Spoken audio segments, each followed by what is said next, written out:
Bonjour, bienvenue pour ce nouveau programme d'entraînement. Alors on va toujours garder la même structure, 7 minutes non-stop avec 3 exercices à faire en boucle. Le premier exercice, c'est le squat avec 2 kettlebells.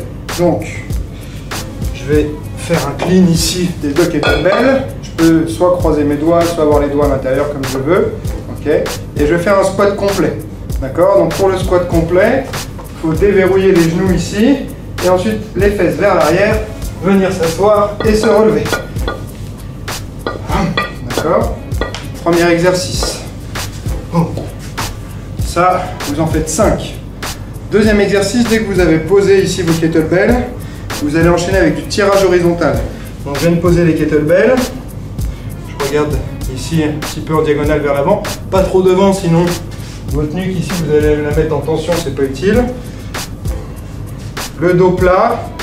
Je vais tirer vers l'arrière mes coudes. D'accord? Donc je vous montre de profil.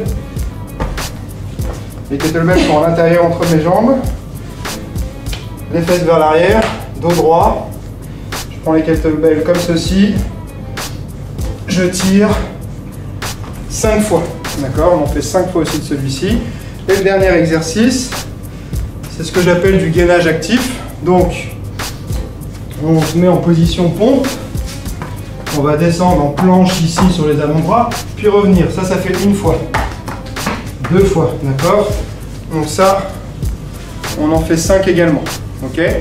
Vous recommencez ça, les 3 exercices, la séquence de 3 exercices, pendant 7 minutes, en essayant de ne pas vous arrêter. Si parfois vous avez besoin de faire des pauses, souffler un peu, détendre les bras, c'est pas un problème, mais il faut essayer d'en faire un maximum pendant 7 minutes. Idéalement, si vous avez quelqu'un avec vous, c'est super parce que ça vous permet de vous mettre un petit peu en compétition et d'essayer de se battre. Donc on va voir qui va gagner aujourd'hui. Pour ce programme, moi je vais utiliser des kettlebells de 16 kg. Hélène, on a fait un test avec les 2 de 12, elle n'y arrivait pas, donc on a pris les 8 kg.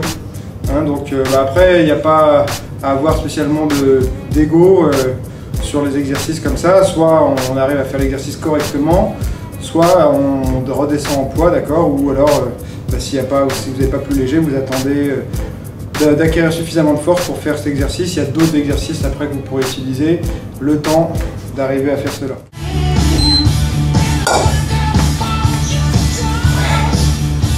On descend jusqu'en bas.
Ok, 7 minutes c'est vraiment long sur ce type d'exercice. Alors il faut essayer de ne pas tricher. C'est-à-dire quand on fait son squat, on descend du squat complet. Squat complet, c'est pas ça, c'est ça. D'accord? Et c'est les derniers centimètres qui font la différence. Là, mes fesses descendent plus bas que mes genoux. N'est-ce pas? Ensuite, deuxième point de triche, le gainage. Mademoiselle, j'ai les fesses en l'air. Non, une belle position droite. Et on gagne bien. Là, on facilite, on retire du travail sur les abdos. Donc, elle me bat, mais en trichant. Est-ce qu'on peut appeler ça une victoire? J'en sais rien. En attendant, la révolution est en marche.